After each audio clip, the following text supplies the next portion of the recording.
benshi bita ngo kuganza kw'isi mugabo nta kuganza kutava ku Mana. Hama kandi iyo wa muntu nawe namufashije kubwiwe yafashijwe no kuvuga ashima Imana kuko inyishu yiwe yabonetse kandi mukungana yasenze Imana avuga ati Imana mfasha ungirire neza iki kibazo ndakivemo. Hama gacahura n'umuntu w'Imana kandi aganza bice bimufasha kuva mu bibazo arimo. Rero ico aho nova ko umwanya wose ndiko ndakora umurimo wanje mbona ko riko nkorera Imana yo mpamvu nihatira kukora neza.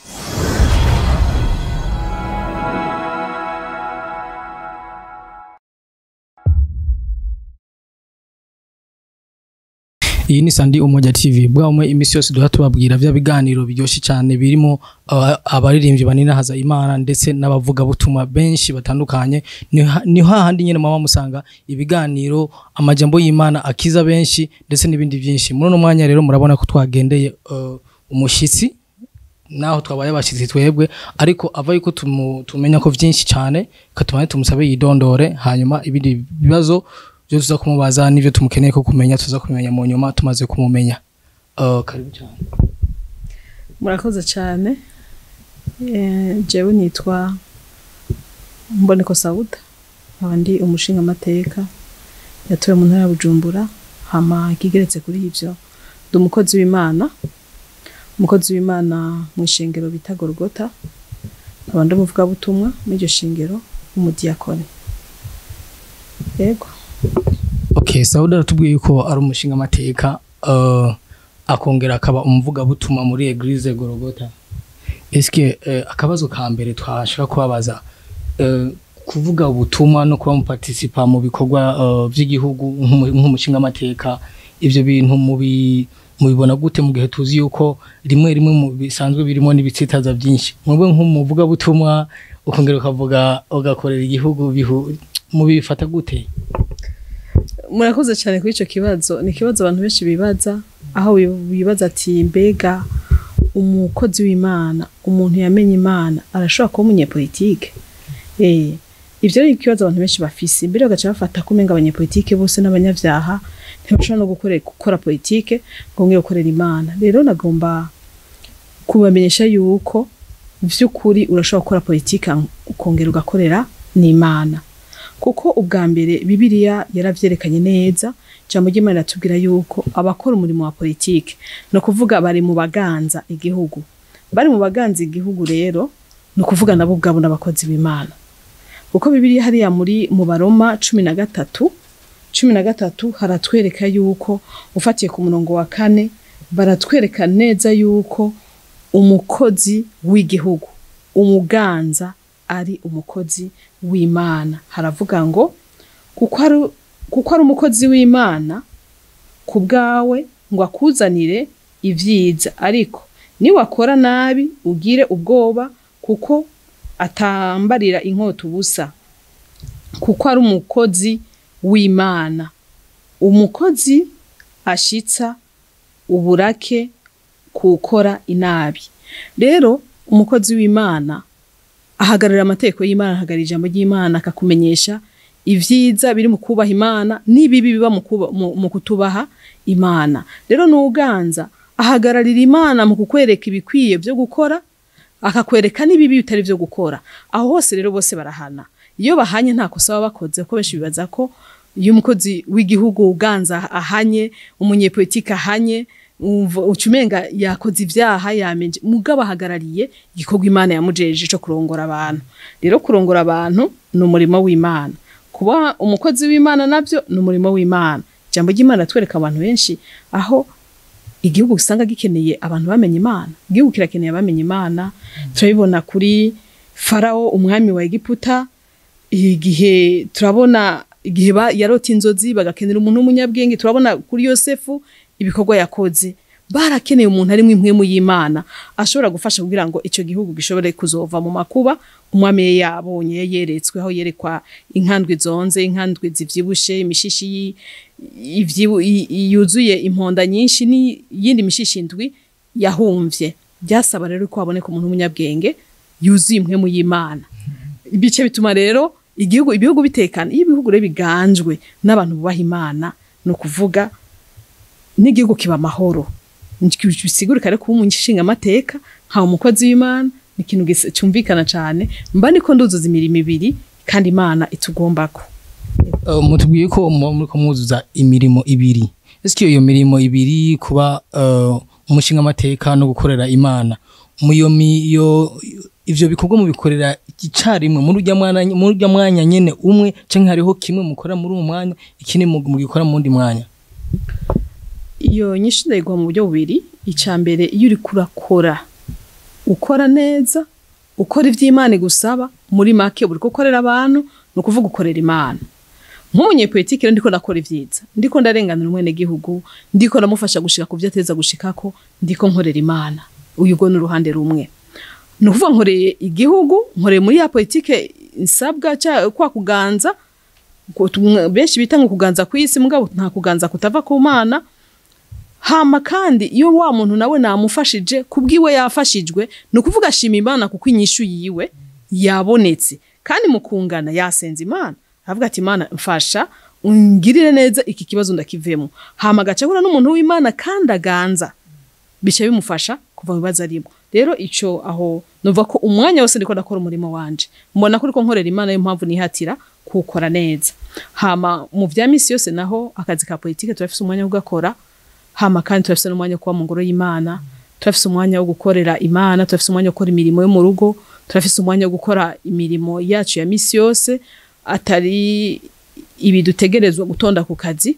Rero bisigurika ko ikintu cyose kifise umwanya wacu, ariko nsubiramo ko ico no gukora cyose ico nabandi ko ndakora cyose ndagikora ndaba yuko Imana yaronse ikibanza, ndagikora ndaba yuko Imana nayikoreye muri ya mirimo kuko nzoyihemberwa.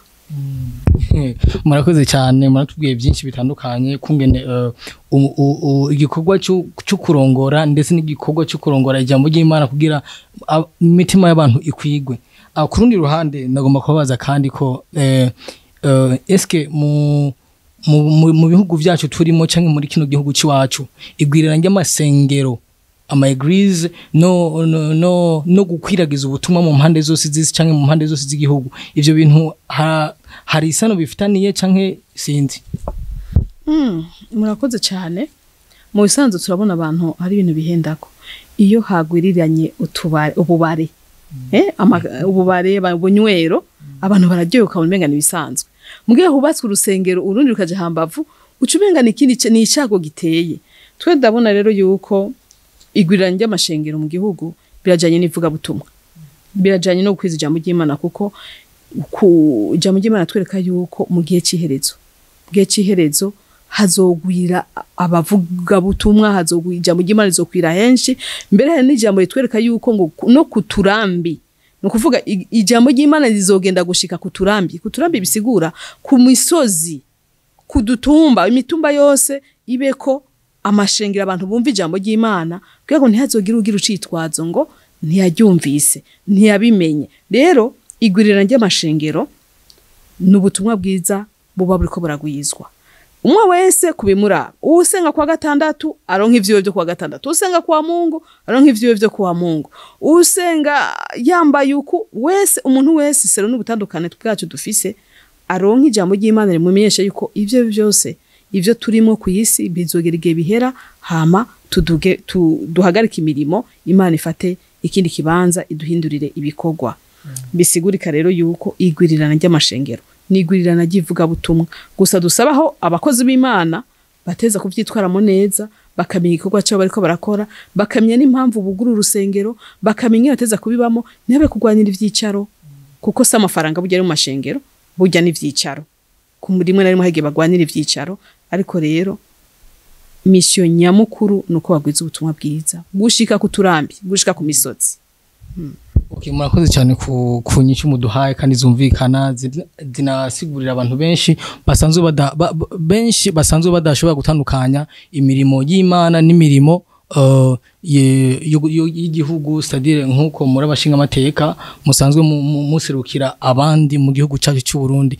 Bisigura ko abadukurira kuri Sandi Umoya TV murumva ko kenshi igihugu kirimo benshi bakunda Imana, abavuga butumwa bakorera Imana, ari igihugu musanga kirimo amahoro menshi y'umusesekara mbere, iterambere n'ibindi byinshi bitandukanye. Ikindi ashaka kubabaza ni kucerekeye amategeko y'igihugu n'amategeko y'Imana c'est-à-dire nk'amabwirizo canke amategeko y'igihugu ngenderwako aho bisabitsaniye canke nimba hari itandukaniro murakoze cyane amategeko y'igihugu mwavuze y'igihugu sinzi ko mwavuze cy'u Burundi gusa mu bisanzwe amategeko aganzisi atogwa n'abaganzisi mu gihugu cyubaha Imana mu gihugu cyubaha Imana nta tandukaniro nini teza kubamo kuko ya mategeko azanira abantu gukora ibyiza no kugororoka kugira ngo bashobore gutunganirwa ijambo ry'Imana naryo rizanira abantu gukora ibyiza no kugororoka kugira ngo bashobore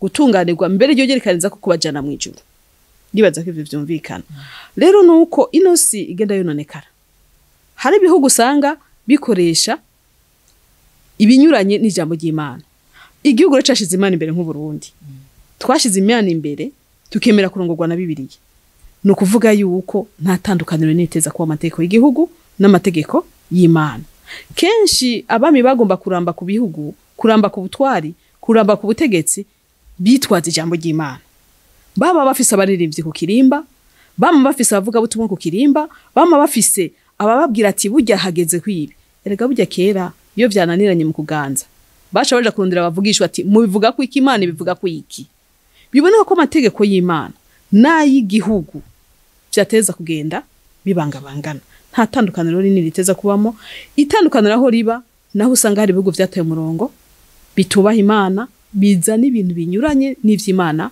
igomba binyuranye n'amategeko y'Imana nk'akarorero aho bavuga ibijanye no kubakana abasanga ibitsina ivyo birire ntivyemera nk'igihugu cyacu Burundi cyo ntituceme natwe ntituvyemera biboneka yuko itegeko ry'u Burundi rigenda gisunga ijambo ry'Imana rivuga kanatse ndatoshize Imana imbere tukanashimiranye n'icubahiro umuhisi nyene icubahiro Petero Nkurunziza yaduhimirije agahimiriza abarundi ati haguruka mwubaha Imana nimwayubaha igihugu kizoba amahoro nimwayubaha muzotera imbere nimwayubaha muzuguruka ubwenge nimwayubaha nuvuga abarundi twese tugahagurukira kuyubaha rero ko twagurukiye kuyubaha neteza kutwubahisha kandi namwe ivyo mubona shishaka kutwubahisha buri gihe ivyo rero turabibona nko mu migani 8:16 migani 8:16 mu nkundire munyemerere ndahasome nakaja mu numvise kanezere cyane nabona nti ego kabisa turafite cimishimikizo migani 8:16 haravuga ngo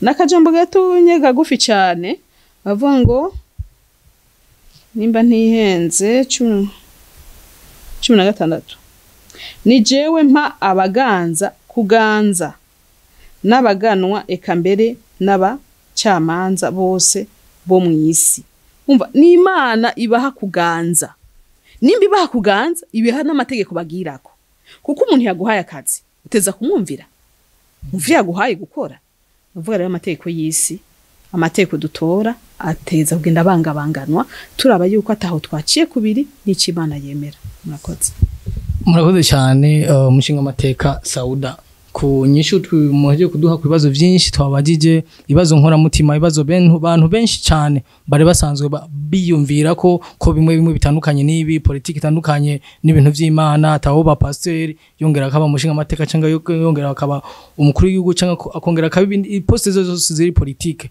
murakoze cyane ku nyishu muheje kuduha zishimishije abanywanyi bacu zishimishije bazobikurikirana zizoshimisha mbere abantu benshi bari basanzwe batabizi ariko kugira tumarire akaganiro n'ikiganiro turiko kuri Sandi Umoja TV na RTBB tubasabe mu tubwire akajambo kanyuma sinzi ko ngakita gasuni karugi abadezi kiganiro murakoze cyane nagenda bashimire uko numwamisemo kemera kuza kuyaga nanje kumbure mufise aho mwambonye mufise ko mwavyumviriye ariko nagenda bakengurukire hama kandi nongeye mpamagarire abaganza gukora neza mpamagarira abaganza igihugu cy'u Burundi mpamagara umuntu wese afise icyarangura gutunganira urimo azohembegwa numukozi w'Imana ko biri bitubwira mu Baroma 13 bahere ku murongo wa mbere gushika kwa gatandatu Imana yatwereka yuko twebwe turi muri politike twebwe turi muri direction générale twebwe turi muri direction kanaka mu buyobozi kanaka icujejwe mu bucamanza hose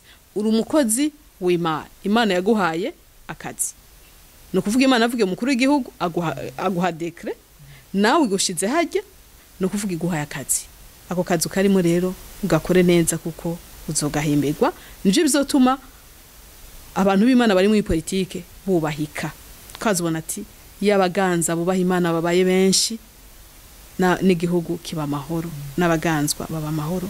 Murakoze. So murakoze cyane ku kajambo kagasunika rugi muduhaye tubandanya tumusabira ku Mana abandanya yatera imbere abandanya aserukira abamusize imbere ndazi yuko ariko baserukira neza nabo bazobandanya bahezagira nabo bazobandanya bamwizera kanatsinda yuko byose bitangwa n'Imana kuko Imana iramumva Imana irabona ibikorwa byiza aho yakorera igihugu cyacu ndetse akorera n'abana b'Imana bakurikirana ijambo ry'Imana kugira batere indi ntambwe hirya ejo canke ejo tuzobone ubwiza bw'Imana naho Imana itubereye mu ijuru. Tumaya dusaba abakurikirana Sandi Umoja TV na ETBB kubandanya bagira ama comment kugira batubwire ukungene ibiganiro bihaye baragenda bati bagira subscribe na partage kugira abantu benshi baronke ubutumwa bubashikire ndetse nabo babandanye buzuzwa. Tubandanye tubashimira. Murakoze.